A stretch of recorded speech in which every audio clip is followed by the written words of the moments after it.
बिना बुलाए जाते हैं, पहली बात तो अनइनवाइटेड जाते हैं। जब शपथ थी तब बुलाया नहीं गया उनको, फिर भी गए।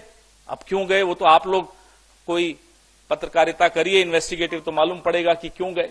लेकिन वहां जाकर मंच पर साथ में खड़े होकर ट्रंप साहब कहते हैं हम रेसिप्रोकल टैरिफ लगाएंगे। सीधा अपमान, सीधा धमकी। ये खिसियाते हुए मुस्कुरा रहे हैं।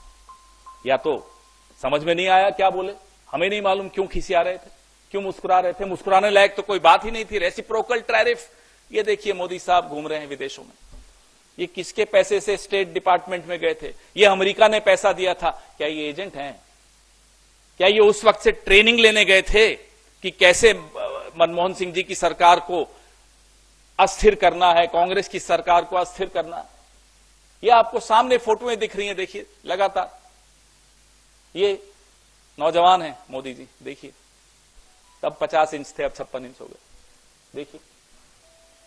तो हम बार बार इनसे पूछना चाहते हैं कि आप ट्रंप साहब की धमकी सुनकर आ गए। उन्होंने कहा कि हम ब्रिक्स खत्म कर देंगे, मुस्कुरा रहे हैं साहब। उन्होंने कहा टैरिफ लगा देंगे भारत पर, मुस्कुरा रहे हैं साहब। ट्रांसलेटर दो थे, इसलिए कोई ये नहीं कह सकता कि उन्हें अंग्रेजी समझ में नहीं आ रही थी। दो ट्रांसलेटर थे।